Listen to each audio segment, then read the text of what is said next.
നമസ്കാരം, goodness evening ന്യൂസിലേക്ക് സ്വാഗതം. പ്രധാന വാർത്തകൾ. അടിയന്തരാവസ്ഥ ഭരണഘടനയ്ക്കെതിരെ നടന്ന ഏറ്റവും വലിയ ആക്രമണം സഭയെ അഭിസംബോധന ചെയ്ത് രാഷ്ട്രപതി. റഫേൽ, ഹമാസുമായി നേരിട്ടുള്ള പോരാട്ടം ആരംഭിച്ച് ഇസ്രായേൽ സേന. സർക്കാർ ഗ്യാരണ്ടിയോടെ 25 കോടി രൂപ വായ്പ. കെ ഫോണിന് വായ്പ എടുക്കാൻ അനുമതി നൽകി മന്ത്രിസഭാ യോഗം. നീറ്റ് ചോദ്യപേപ്പർ പെട്ടിയുടെ ഡിജിറ്റൽ ലോക്ക് പൊട്ടിച്ചു. പ്രിൻസിപ്പലിന്റെ വീട്ടിൽ CBI റെയ്ഡ്. 2020 ലോകകപ്പ് സെമിയിൽ അഫ്ഗാന് ദയനീയ തോൽവി. ദക്ഷിണാഫ്രിക്ക ഫൈനലിൽ. വാർത്തകൾ വിശദമായി. പാർലമെന്റിന്റെ സംയുക്ത സമ്മേളനത്തെ അഭിസംബോധന ചെയ്ത് രാഷ്ട്രപതി ദ്രൗപദി മുർമു. കഴിഞ്ഞ 10 വർഷത്തെ വികസന നേട്ടങ്ങൾ എണ്ണിപ്പറഞ്ഞ രാഷ്ട്രപതി അടിയന്തരാവസ്ഥ പ്രഖ്യാപനത്തെയും വിമർശിച്ചു. അടിയന്തരാവസ്ഥയിലൂടെ ഭരണഘടന ആക്രമിക്കപ്പെട്ടുവെന്നായിരുന്നു പരാമർശം. ഭരണഘടനയ്ക്കെതിരെ നടന്ന ഏറ്റവും വലിയ ആക്രമണമായിരുന്നു അടിയന്തരാവസ്ഥയെന്നും രാഷ്ട്രപതി കൂട്ടിച്ചേർത്തു.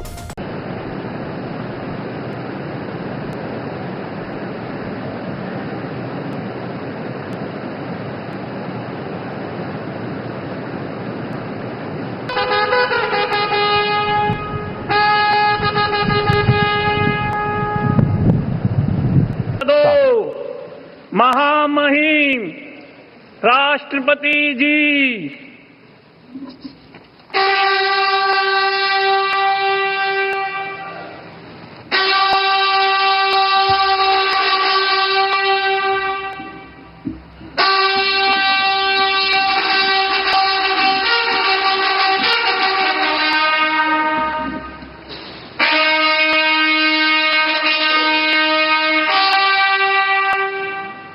ലോക്സഭാ സ്പീക്കറായി തിരഞ്ഞെടുക്കപ്പെട്ട ഓം ബിർള നടത്തിയ ആദ്യ പ്രസംഗത്തിലും അടിയന്തരാവസ്ഥയെ വിമർശിച്ചിരുന്നു. ഇതിനെതിരെ പ്രതിപക്ഷം സഭയിൽ പ്രതിഷേധിക്കുകയും ചെയ്തിരുന്നു. പുതിയ അംഗങ്ങൾക്ക് ആശംസ നേർന്നായിരുന്നു രാഷ്ട്രപതി പ്രസംഗം ആരംഭിച്ചത്. വ്യക്തമായ ഭൂരിപക്ഷമുള്ള സർക്കാർ 3ാം തവണ അധികാരത്തിലെത്തി. 140 കോടി ഇന്ത്യക്കാരുടെ സ്വപ്നങ്ങൾ സാക്ഷാത്കരിക്കാൻ പ്രയത്നിക്കുമെന്നാണ് പ്രതീക്ഷയെന്നും രാഷ്ട്രപതി പറഞ്ഞു. ജമ്മു കാശ്മീരിൽ പോളിംഗ് ശതമാനം വർദ്ധിച്ചത് പരാമർശിച്ച് രാഷ്ട്രപതി തിരഞ്ഞെടുപ്പ് കമ്മീഷനെയും അഭിനന്ദിച്ചു. 10 വർഷത്തെ വികസന നേട്ടങ്ങൾ വിശദീകരിച്ച് രാഷ്ട്രപതി വികസിത ഭാരതത്തിനുള്ള പ്രവർത്തനങ്ങൾ തടസ്സങ്ങളില്ലാതെ തുടരുമെന്നാണ് പ്രതീക്ഷയെന്നും പറഞ്ഞു. ഇന്ത്യ ഏറ്റവും വേഗത്തിൽ വളരുന്ന സമ്പദ് വ്യവസ്ഥയായി. എല്ലാ മേഖലയിലും ഇന്ത്യ മുന്നേറുന്നു. ഗ്രാമീണ സമ്പദ് വ്യവസ്ഥ ശക്തമാക്കി. പുതിയ സർക്കാർ അധികാരത്തിലെത്തിയ ഉടനെ PM കിസാൻ യോജന തുക 20,000 രൂപ അനുവദിച്ചു. കാർഷിക വിളകളുടെ താങ്ങുവില വർദ്ധിപ്പിച്ചു. രാഷ്ട്രപതി സംസാരിക്കുന്നതിനിടെ പലപ്പോഴും പ്രതിപക്ഷ പ്രതിഷേധം ഉയർന്നു. നീറ്റ് ക്രമക്കേടും അഗ്നിവീർ പദ്ധതിയും ഉൾപ്പെടെ ഉയർത്തിയായിരുന്നു പ്രതിഷേധം. രാഷ്ട്രപതി വിദ്യാഭ്യാസ നേട്ടങ്ങൾ വിവരിക്കവെയാണ് പ്രതിപക്ഷം നീറ്റ് വിഷയം ഉയർത്തിയത്. പേപ്പർ ചോർച്ച തടയാൻ നിയമം വിജ്ഞാപനം ചെയ്തുവെന്ന് രാഷ്ട്രപതി പറഞ്ഞു. ഉപരാഷ്ട്രപതി ജഗ്ദീപ് ധൻകർ, ലോക്സഭാ സ്പീക്കർ ഓം ബിർള, പ്രധാനമന്ത്രി നരേന്ദ്രമോദി, പാർലമെന്ററി കാര്യമന്ത്രി കിരൺ റിജിജു എന്നിവർ ചേർന്നാണ് രാഷ്ട്രപതിയെ സഭയിലേക്ക് ആനയിച്ചത്. ഈ സമയം ചെങ്കോൽ പിടിച്ച് പാർലമെന്റ് ഉദ്യോഗസ്ഥൻ രാഷ്ട്രപതിയുടെ സംഘത്തിന് മുന്നിലായി നടന്നു. TP ചന്ദ്രശേഖരൻ വധക്കേസിൽ പ്രതികൾക്ക് ശിക്ഷാ ഇളവ് നൽകാൻ ശുപാർശ ചെയ്ത ജയിൽ ഉദ്യോഗസ്ഥർക്ക് സസ്പെൻഷൻ. ശിക്ഷാ ഇളവിനുള്ള ശുപാർശയിൽ TP ചന്ദ്രശേഖരൻ വധക്കേസിലെ തടവുകാരെ ഉൾപ്പെടുത്തി പോലീസ് റിപ്പോർട്ട് തേടിയ ജയിൽ ഉദ്യോഗസ്ഥരെ സസ്പെൻഡ് ചെയ്യാൻ മുഖ്യമന്ത്രി പിണറായി വിജയൻ ഉത്തരവ് നൽകുകയായിരുന്നു. കണ്ണൂർ സെൻട്രൽ ജയിൽ സൂപ്രണ്ടിന്റെ ചുമതലയുള്ള joint superintendent KN Sreejith, assistant superintendent grade 1 BG Arun, assistant prison officer OV Raghunath എന്നിവരെയാണ് അന്വേഷണ വിധേയമായി സർവീസിൽ നിന്ന് സസ്പെൻഡ് ചെയ്യാൻ ഉത്തരവിട്ടത്. TP വധക്കേസിലെ ശിക്ഷാ ഇളവിൽ പ്രതിപക്ഷം നിയമസഭയിൽ സബ്മിഷൻ അവതരിപ്പിക്കാനിരിക്കെയാണ് സർക്കാരിന്റെ നീക്കം. ഇതോടെ സ്പീക്കർ AN ഷംസീർ പ്രതിരോധത്തിലായി. TP വധക്കേസ് പ്രതികൾക്ക് ശിക്ഷാ ഇളവ് നൽകാൻ നീക്കം ഇല്ലെന്നായിരുന്നു കഴിഞ്ഞ ദിവസം സ്പീക്കർ സഭയിൽ പറഞ്ഞത്.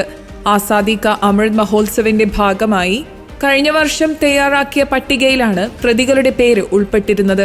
സർക്കാർ നിർദ്ദേശപ്രകാരം വിട്ടയക്കേണ്ട പ്രതികളുടെ പട്ടിക ജയിൽ ഉപദേശക സമിതി തയ്യാറാക്കിയപ്പോൾ TP കേസിൽ ജീവപര്യന്തം തടവിന് ഹൈക്കോടതി വിധിച്ച 2ാം പ്രതി TK രജീഷ്, മുഹമ്മദ് ഷാഫി, അണ്ണൻ സിജിത്ത് എന്നിവരെ ഉൾപ്പെടുത്തുകയായിരുന്നു. പോലീസിന്റെ പ്രൊബേഷൻ റിപ്പോർട്ട് ലഭിച്ചാൽ സർക്കാരിന് ഉത്തരവിറക്കാനാകും. അതിൽ ഗവർണർ ഒപ്പിടുന്നതോടെയാണ് പ്രതികൾക്ക് പുറത്തിറങ്ങാനാവുക. ശിക്ഷാ ഇളവ് നൽകാൻ ജയിൽ സൂപ്രണ്ട് പോലീസ് കമ്മീഷണർക്ക് കത്ത് നൽകിയിരുന്നു. ജൂൺ മാസത്തിലാണ് ഇത്തരമൊരു നീക്കം സർക്കാർ നടത്തിയത്. ജൂൺ 13-നാണ് Kannur central jail superintendent city police കമ്മീഷണർക്ക് കത്തയച്ചത്. സർക്കാർ ഉത്തരവിൽ പരാമർശിച്ചിരിക്കുന്ന മാനദണ്ഡപ്രകാരം തടവുകാർക്ക് സ്പെഷ്യൽ റിമിഷൻ നൽകി വിട്ടയക്കാൻ വേണ്ടി തീരുമാനിച്ചെന്നും പ്രതികളുടെ പ്രൊബേഷൻ റിപ്പോർട്ട് സഹിതം ഫയലുകൾ സർക്കാരിലേക്ക് സമർപ്പിക്കാൻ നിർദ്ദേശിച്ചിട്ടുണ്ടെന്നുമായിരുന്നു കത്തിൽ. പട്ടികയിൽ സൂചിപ്പിച്ചിരിക്കുന്ന പ്രതികളുടെ റിമിഷനായി പ്രതികളുടെ ബന്ധുക്കളുടേത് ഉൾപ്പെടെയുള്ള പ്രതികരണങ്ങൾ ഉൾപ്പെടുത്തി സർക്കാരിലേക്ക് അയക്കണമെന്നുമായിരുന്നു നിർദ്ദേശം.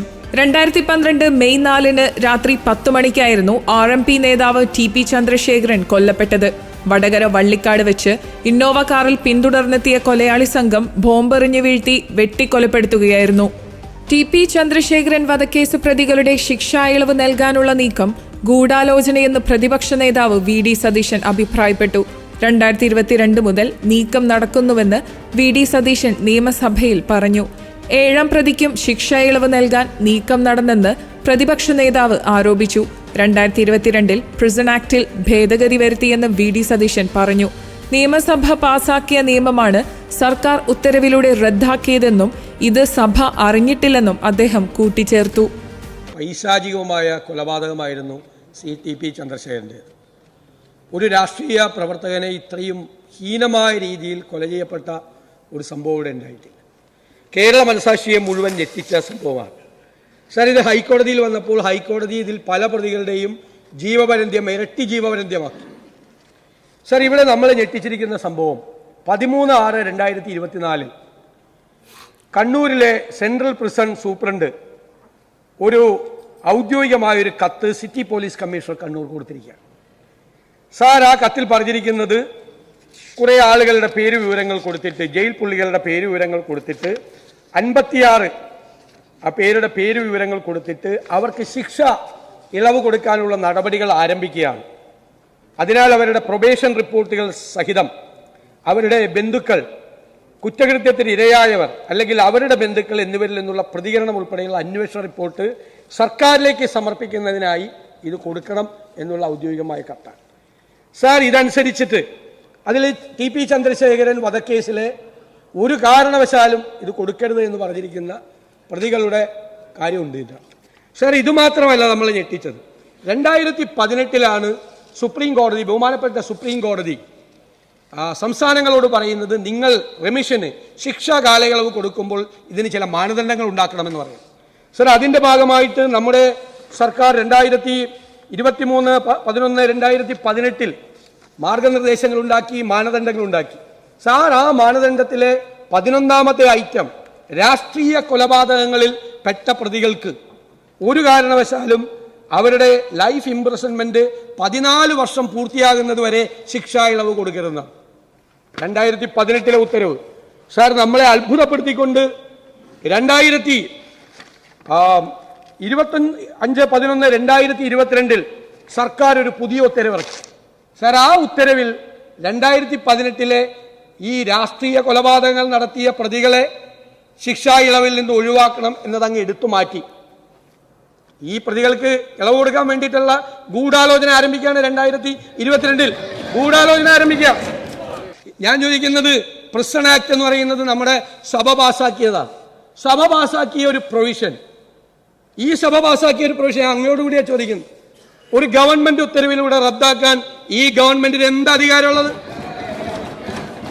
സീറോ മലബാർ സഭ സെന്റ് തോമസ് ദിനമായി ആചരിക്കുന്ന ജൂലൈ 3 സർക്കാർ പൊതു അവധി ദിനമായി പ്രഖ്യാപിക്കണമെന്ന ആവശ്യം ഉന്നയിച്ച് കാത്തലിക് നസ്രാണി അസോസിയേഷൻ മുഖ്യമന്ത്രി പിണറായി വിജയന് നിവേദനം നൽകി.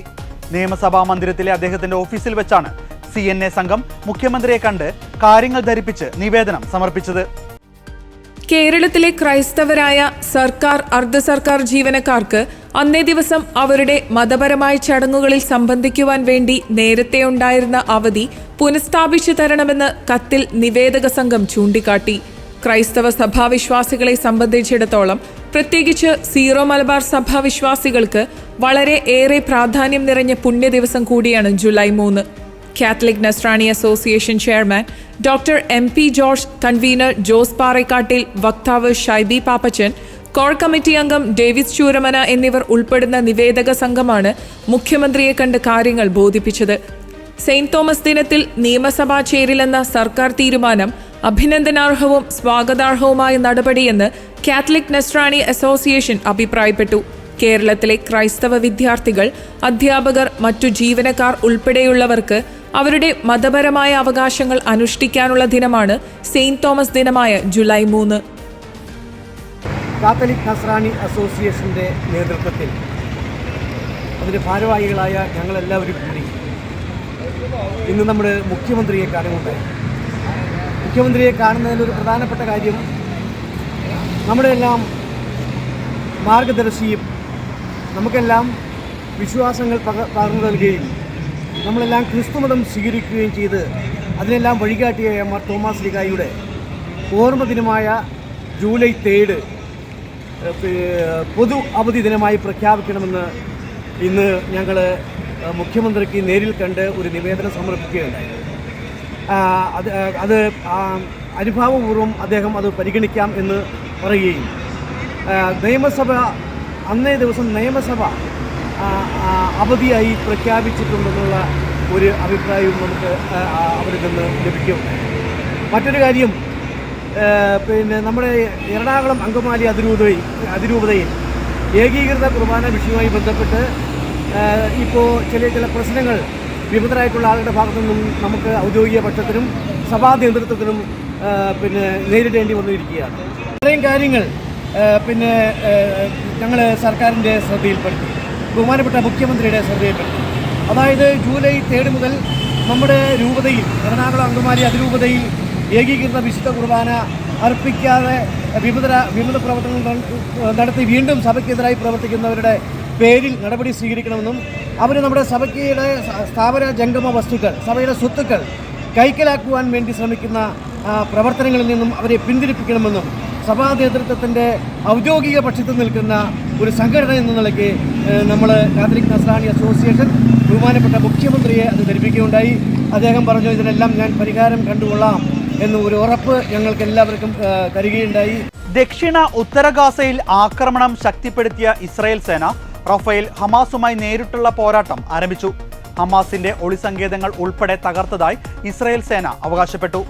ടാങ്കുകളുമായി റഫേൽ മുന്നേറുന്ന ഇസ്രായേൽ സേനയെ തടഞ്ഞ് ഹമാസ്. ഇസ്ലാമിക് ജിഹാദ് പ്രവർത്തകർ കനത്ത റോക്കറ്റ് മോട്ടോർ ആക്രമണം നടത്തി. ഹമാസിന് ആയുധമെത്തിച്ചിരുന്ന ഒരു പ്രമുഖനെ വധിച്ചതായി ഇസ്രായേൽ സേന അറിയിച്ചു. അൽ നുസൈറത്തിൽ ഒരു അപ്പാർട്ട്മെന്റിന് നേരെയുണ്ടായ ഷെല്ലാക്രമണത്തിൽ 5 പേർ കൊല്ലപ്പെട്ടു. ഇതേസമയം വെടിനിർത്തൽ ചർച്ചകളിൽ കാര്യമായ പുരോഗതിയില്ല. ഗാസയിലെങ്ങും കടുത്ത ഭക്ഷ്യക്ഷാമം തുടരുന്നു.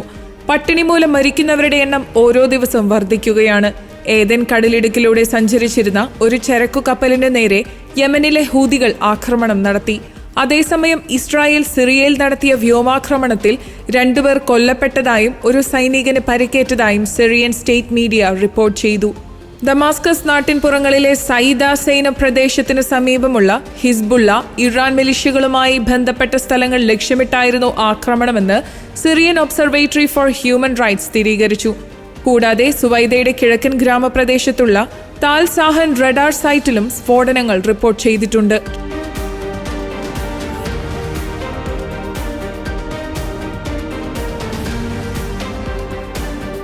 KSRTC ആരംഭിക്കുന്ന ഡ്രൈവിംഗ് സ്കൂളുകൾ പൊതുജനങ്ങൾക്ക് ഏറെ ഗുണകരമായിരിക്കുമെന്ന് മുഖ്യമന്ത്രി പിണറായി വിജയൻ. ഡ്രൈവിംഗ് സ്കൂളുകളുടെ സംസ്ഥാനതല ഉദ്ഘാടനം നിർവഹിക്കുകയായിരുന്നു അദ്ദേഹം. സ്വകാര്യ സ്ഥാപനങ്ങളെക്കാൾ കുറഞ്ഞ നിരക്കാവും ഈടാക്കുകയെന്നും മുഖ്യമന്ത്രി വ്യക്തമാക്കി.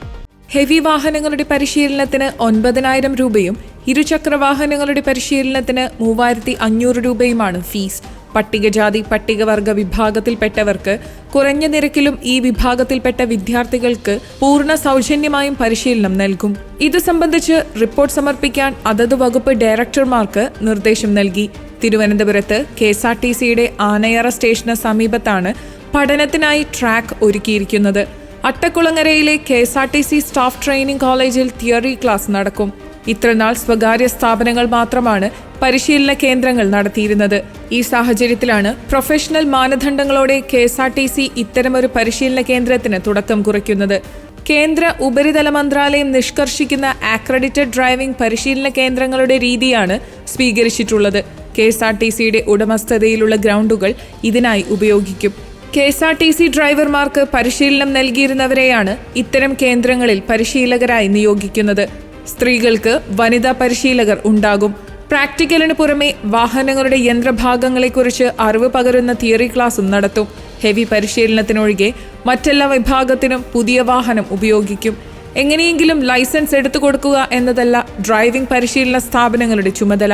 സംസ്കാര സമ്പന്നമായ നിലയിൽ വാഹനം കൈകാര്യം ചെയ്യാനുള്ള ബോധവൽക്കരണം നൽകാൻ കഴിയണം. ഈ ചുമതല അർഹിക്കുന്ന ഗൗരവത്തോടെ ഏറ്റെടുക്കാൻ KSRTC ഡ്രൈവിംഗ് പരിശീലന കേന്ദ്രങ്ങൾക്ക് കഴിയുമെന്നാണ് പ്രതീക്ഷയെന്നും മുഖ്യമന്ത്രി പറഞ്ഞു. സംസ്കാര സമ്പന്നമായ നമ്മുടെ സമൂഹത്തിന് ചേർന്ന നിലയിൽ വാഹനം കൈകാര്യം ചെയ്യുന്നതിനുള്ള ബോധവൽക്കരണം നൽകുക എന്നതും അവയുടെ ചുമതലയാണ്. ഈ ചുമതലയെ അത് അർഹിക്കുന്ന ഗൗരവത്തോടെ തന്നെ ഏറ്റെടുക്കാൻ KSRTC ഡ്രൈവിംഗ് സ്കൂളിന് കഴിയുമെന്നാണ് പ്രതീക്ഷ. കാലാകാലങ്ങളായി നടത്തിവരുന്ന ഡ്രൈവിംഗ് പരിശീലനത്തിലെയും പരീക്ഷകളിലെയും ന്യൂനതകൾ പരിഹരിക്കാനാണ് നിലവിലെ ഡ്രൈവിംഗ് ടെസ്റ്റ് സമ്പ്രദായത്തിൽ റോഡ് സുരക്ഷ മുൻനിർത്തിയുള്ള ചില പരിഷ്കാരങ്ങൾ സർക്കാർ ഏർപ്പെടുത്തിയത്. റോഡ് സുരക്ഷയ്ക്ക് മുന്തിയ പരിഗണനയാണ് സംസ്ഥാന സർക്കാർ നൽകുന്നത്. ഓരോ ജീവനും വിലപ്പെട്ടതാണ്. റോഡ് നിയമങ്ങൾ കൃത്യമായി പാലിക്കാത്തതുകൊണ്ടും ഓടിക്കുന്ന വാഹനങ്ങളെക്കുറിച്ചുള്ള കൃത്യമായ ധാരണയില്ലാത്തതുകൊണ്ടും ഒരു ജീവൻ പോലും നമ്മുടെ നാട്ടിൽ നഷ്ടപ്പെടാനിടവരരുത്. അതുകൊണ്ടാണ് നിയമങ്ങൾ കൃത്യമായി പാലിക്കപ്പെടുന്നു എന്ന് ഉറപ്പുവരുത്താനുള്ള സംവിധാനങ്ങൾ ഏർപ്പെടുത്തിയിട്ടുള്ളത്. വാഹനങ്ങൾ ഓടിക്കുന്നതിന് കൃത്യമായ പരിശീലനം കൂടി നൽകിക്കൊണ്ട് കേരളത്തെ റോഡ് സേഫ്റ്റിയുടെ കാര്യത്തിൽ രാജ്യത്തിനാകെ മാതൃകയാക്കാനാണ് ഉദ്ദേശിക്കുന്നത്.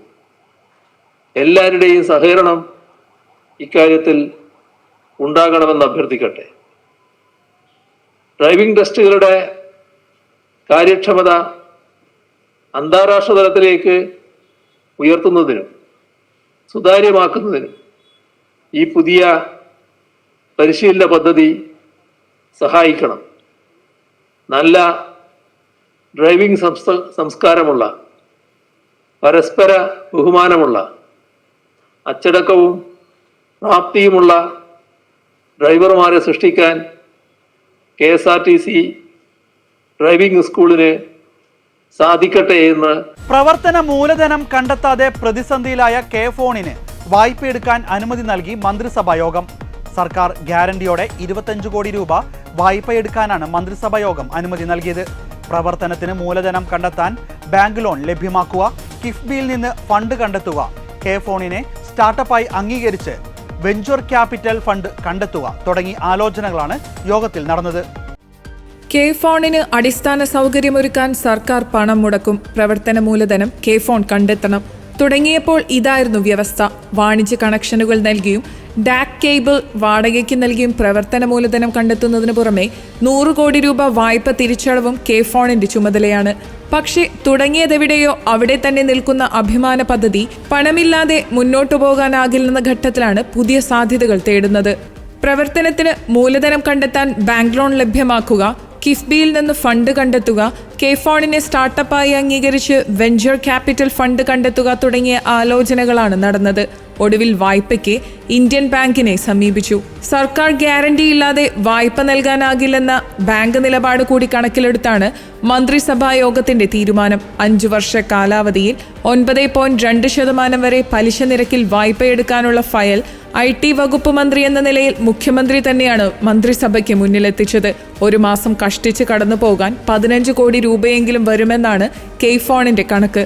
കോടികൾ ചെലവഴിച്ചിട്ടും ആദ്യഘട്ടം പ്രഖ്യാപിച്ച സൗജന്യ കണക്ഷൻ പോലും കൊടുത്തു തീർക്കാൻ കഴിയാതെയാണ് പിന്നെയും K-Phone കടമെടുക്കുന്നത്. കെനിയയിലെ വിവാദമായ നികുതി വർധന പിൻവലിക്കുമെന്ന് പ്രസിഡന്റ് വില്യം റൂട്ടോ പ്രഖ്യാപിച്ചു. കെനിയൻ ജനത നികുതി വർധനയെ അംഗീകരിക്കുന്നില്ലെന്ന് വ്യക്തമായെന്നും പരാജയം സമ്മതിക്കുകയാണെന്നും രാഷ്ട്രത്തെ അഭിസംബോധന ചെയ്ത അദ്ദേഹം പറഞ്ഞു. നികുതി വർധനയ്ക്കെതിരായ പ്രതിഷേധം രക്തച്ചൊരിച്ചിലിൽ കലാശിച്ചതിന് പിന്നാലെയാണ് പ്രസിഡന്റിന്റെ നടപടി. ജൂൺ 25 ചൊവ്വാഴ്ച പാർലമെന്റ് പരിസരത്ത് പ്രതിഷേധക്കാർക്കു നേർക്കുണ്ടായ പോലീസ് വെടിവയ്പിൽ കുറഞ്ഞത് 23 പേർ മരിച്ചതായി സ്ഥിരീകരിച്ചിട്ടുണ്ട്. പരിക്കേറ്റവരുടെ എണ്ണം കൃത്യമായി തിട്ടപ്പെടുത്തിയിട്ടില്ല. കെനിയാത്ത നാഷണൽ ആശുപത്രിയിൽ 160 പേരെ പ്രവേശിപ്പിച്ചിട്ടുണ്ട്. പ്രതിഷേധത്തിന്റെ പശ്ചാത്തലത്തിൽ തലസ്ഥാനമായ നൈറോബിയിൽ പട്ടാളത്തെ വിന്യസിക്കാൻ പ്രസിഡന്റ് വില്യം റൂട്ടോ നേരത്തെ ഉത്തരവിട്ടിരുന്നു. പ്രതിഷേധക്കാർ പാർലമെന്റ് മന്ദിരത്തിന് തീയിടുകയും കൊള്ളയടിക്കുകയും ചെയ്ത പശ്ചാത്തലത്തിലാണ് സൈന്യത്തിനെ രംഗത്തിറക്കിയിരിക്കുന്നത്. പോലീസിനെ സഹായിക്കാൻ വേണ്ടിയാണ് സൈന്യമെന്ന് പ്രതിരോധ മന്ത്രി ഏഡൻ ബെർഡുവാലെ പറഞ്ഞു. ജീവിത ചെലവ് വർദ്ധിച്ചിരിക്കുന്നതിനിടെ നികുതി ഉയർത്താനുള്ള നീക്കമാണ് കെനിയൻ യുവാക്കളെ പ്രതിഷേധത്തിലേക്ക് നയിച്ചത്. ചൊവ്വാഴ്ച കെനിയയിലുടനീളം പ്രതിഷേധമുണ്ടായെങ്കിലും നൈറോബിയിലെ പാർലമെന്റ് മന്ദിരത്തിനു ചുറ്റും വലിയ അക്രമങ്ങളാണ് അരങ്ങേറിയത്. നികുതി വർധന ഉൾപ്പെടുന്ന ധനകാര്യ ബില്ല് പാസാക്കിയ എംപിമാർ പാർലമെന്റിന്റെ നിലവറയിൽ ഒളിച്ചു പ്രതിഷേധക്കാർ പോലീസിനെ കല്ലെറിഞ്ഞതാണ് സംഘർഷങ്ങളുടെ തുടക്കമെന്ന് പറയുന്നു. തുടർന്ന് പോലീസ് കണ്ണീർവാതകവും ജലപീരങ്കിയും പ്രയോഗിച്ചെങ്കിലും ഫലമില്ലാതെ വന്നപ്പോഴാണ് വെടിവെച്ചത്. അതേസമയം പ്രതിഷേധത്തിന് പിന്നിൽ ക്രിമിനലുകളാണെന്നാണ് പ്രസിഡന്റ് വില്യം റൂട്ടോ പറഞ്ഞത്.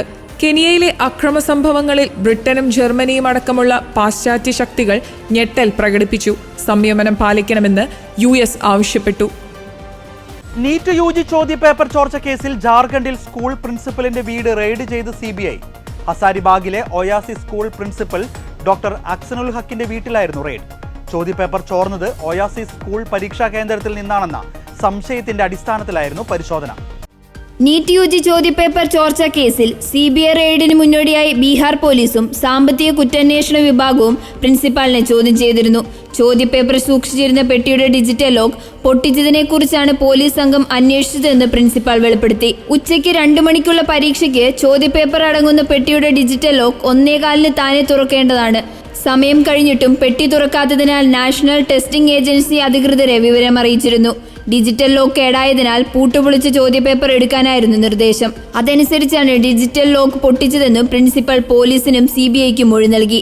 ഹസാരിബാഗ് ജില്ലയിലെ 5 പരീക്ഷാ കേന്ദ്രങ്ങളിൽ ഡിജിറ്റൽ ലോക്ക് സമയത്തിന് താനെ തുറക്കാതെ പ്രശ്നമുണ്ടായെന്നും പ്രിൻസിപ്പാൾ അറിയിച്ചു. 5ഇടത്തും ഡിജിറ്റൽ ലോക്ക് പൊട്ടിച്ചാണ് ചോദ്യപേപ്പർ പുറത്തെടുത്തത്. ചട്ടപ്രകാരമുള്ള നടപടിക്രമങ്ങൾ പാലിച്ച് സാക്ഷികൾക്ക് മുന്നിലാണ് പെട്ടികൾ തുറന്നതെന്നും പ്രിൻസിപ്പൽ വിശദീകരിച്ചു. കേസിൽ പട്നയിൽ ജുഡീഷ്യൽ റിമാൻഡിലായിരുന്ന ബൽദേവ് കുമാർ, മുകേഷ് കുമാർ എന്നിവരെ CBI പ്രത്യേക കോടതി 3 ദിവസത്തേക്ക് CBI റിമാൻഡിൽ വിട്ടു. സംസ്ഥാനത്ത് കനത്ത മഴ തുടരുന്നു. 3 ദിവസം കൂടി കാലവർഷം ശക്തമായി തുടരുമെന്നാണ് കാലാവസ്ഥാ വകുപ്പിന്റെ പ്രവചനം. വയനാട്, കണ്ണൂർ, കാസർഗോഡ് എന്നീ ജില്ലകളിലാണ് ഓറഞ്ച് അലർട്ട് പ്രഖ്യാപിച്ചിരിക്കുന്നത്. 2 ജില്ലകളിൽ ഗ്രീൻ അലർട്ടും 9 ജില്ലകളിൽ യെല്ലോ അലർട്ടും പ്രഖ്യാപിച്ചു. തിരുവനന്തപുരം, കൊല്ലം ജില്ലകളിൽ ഗ്രീൻ അലർട്ടും പത്തനംതിട്ട, ആലപ്പുഴ, കോട്ടയം, എറണാകുളം, ഇടുക്കി, തൃശൂർ, പാലക്കാട്, മലപ്പുറം, കോഴിക്കോട് എന്നീ ജില്ലകളിൽ യെല്ലോ അലർട്ടുമാണ് പ്രഖ്യാപിച്ചിരിക്കുന്നത്.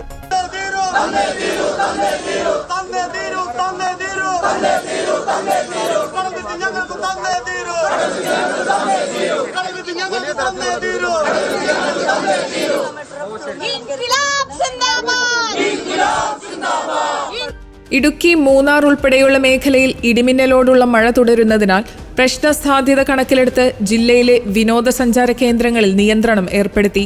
രാത്രി യാത്രാ നിരോധനവും തുടരുന്നുണ്ട്.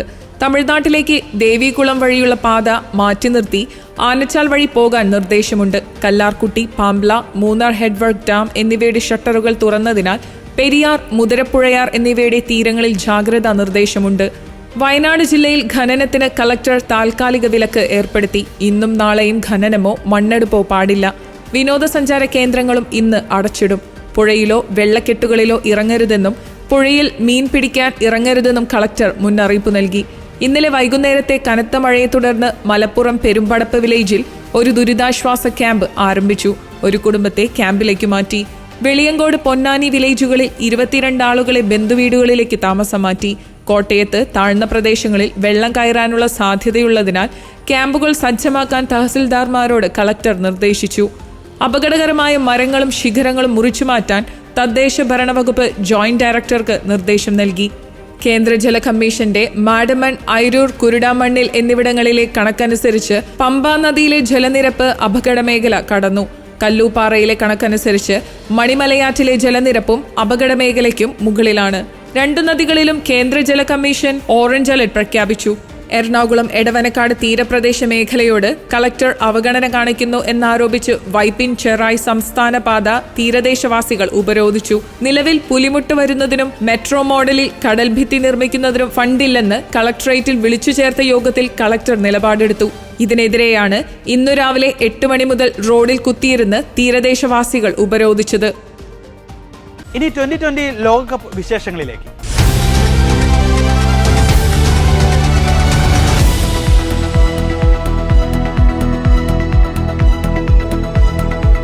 അഫ്ഗാനിസ്ഥാനെ തകർത്തെറിഞ്ഞ് 2020 ലോകകപ്പ് ഫൈനലിലെത്തി ദക്ഷിണാഫ്രിക്ക.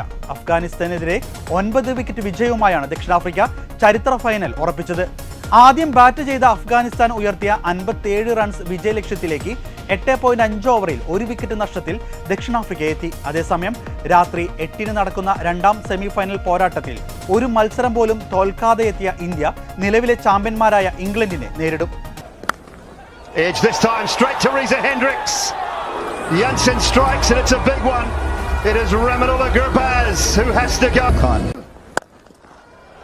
Pulls powerfully down through mid-on for 4. Jansen just struggling a little bit. Oh, there's one that just takes off a little bit. Inferior. That's it, bowled back through the gate. Right length, right line. 8 പന്തിൽ 5 runs എടുത്ത Quinton de Kock മാത്രമാണ് ദക്ഷിണാഫ്രിക്കൻ batting നിരയിൽ പുറത്തായത്. Quinton ഡിക്കോക്കിന്റെ wicket മാത്രമാണ് ദക്ഷിണാഫ്രിക്കയ്ക്ക് നഷ്ടമായത്. ഫസൽ ഹഖ് ഫറൂഖിയുടെ പന്തിൽ bowled ആവുകയായിരുന്നു താരം. 3-ാം വിക്കറ്റിൽ റീസ ഹെൻറിക്സ്, എയ്ഡൻ മാർക്രം സഖ്യം ദക്ഷിണാഫ്രിക്കയെ വിജയത്തിലേക്ക് നയിച്ചു. നേരത്തെ പരിതാപകരമായിരുന്നു അഫ്ഗാന്റെ തുടക്കം. 28 റൺസ് നേടുന്നതിനിടെ അവർക്ക് 6 വിക്കറ്റുകൾ നഷ്ടമായി. റഹ്മാനുള്ള ഗുർബാസ്, ഇബ്രാഹിം സദ്രാൻ, ഗുൽബാദിൻ നെയ്ബ്, അസ്മത്തുള്ള, മുഹമ്മദ് നബി, നങ്കയാലിയ ഖറോത്തെ എന്നിവർ പാടെ നിരാശപ്പെടുത്തി. കരീം ജനാത്ത്, റാഷിദ് ഖാൻ സഖ്യം പിടിച്ചു നിൽക്കാനുള്ള ചെറിയ ശ്രമം നടത്തി. 22 റൺസ് ഇരുവരും കൂട്ടിച്ചേർത്തു. ഇതുതന്നെയായിരുന്നു അഫ്ഗാൻ ഇന്നിംഗ്സിലെ മികച്ച കൂട്ടുകെട്ട്. ഇരുവരും 8 റൺസ് വീതമെടുത്ത് പുറത്തായി. നൂർ അഹമ്മദ്, നവീൻ ഉൽ ഹഖ് എന്നിവരാണ് പുറത്തായ മറ്റു താരങ്ങൾ. ഫസൽ ഹഖ് ഫറൂഖി പുറത്താവാതെ നിന്നു. ജാൻസനും ഷംസിക്കും പുറമെ കഗീസോ റബാദ, ആൻഡിഷ് നോർജെ എന്നിവർ 2 വിക്കറ്റ് വീതം വീഴ്ത്തി. 2020 ലോകകപ്പിലെ അവസാന സൂപ്പർ 8 മത്സരത്തിൽ ഓസ്ട്രേലിയയെ തോൽപ്പിച്ച് ടൂർണമെന്റിന് പുറത്തേക്കുള്ള വഴി തുറന്നുകൊടുത്തതോടെ കഴിഞ്ഞ ഏകദിന ലോകകപ്പ് ഫൈനലിലേറ്റ തോൽവി ഭാരം ടീം ഇന്ത്യ അല്പമൊന്ന് കുറച്ചു. ഇനി ബാക്കിയുള്ളത് 2022 സെമി ഫൈനൽ കണക്കാണ്. അന്ന് 10 വിക്കറ്റിന് ഇന്ത്യയെ തോൽപ്പിച്ചാണ് ഇംഗ്ലണ്ട് ഫൈനലിൽ കടന്നതും പിന്നാലെ കപ്പ് നേടിയതും. ആ തോൽവിക്ക് പകരം ചോദിക്കാനുള്ള സുവർണാവസരമാണ് ഇന്നത്തെ സെമി ഫൈനലിന്റെ രൂപത്തിൽ ഇന്ത്യക്ക് ലഭിച്ചിരിക്കുന്നത്. ടൂർണമെന്റിലെ അപരാജിത കുതിപ്പിന്റെ കരുത്തിലാണ് ഇന്ത്യ ഇന്ന് സെമി പോരാട്ടത്തിന് ഇറങ്ങുന്നതെങ്കിൽ ഗ്രൂപ്പ് സ്റ്റേജിലും സൂപ്പർ 8-ലും അപ്രതീക്ഷിത തോൽവി നേരിട്ടാണ് ഇംഗ്ലണ്ടിന്റെ വരവ്. ഇതോടെ ഗുഡ്നസ് ഈവനിംഗ് ന്യൂസ് ഇവിടെ പൂർണ്ണമാവുകയാണ്. കൂടുതൽ വാർത്താ അപ്ഡേറ്റുകൾക്കായി ഗുഡ്നസ് ന്യൂസ് ചാനൽ സന്ദർശിക്കുക. നന്ദി.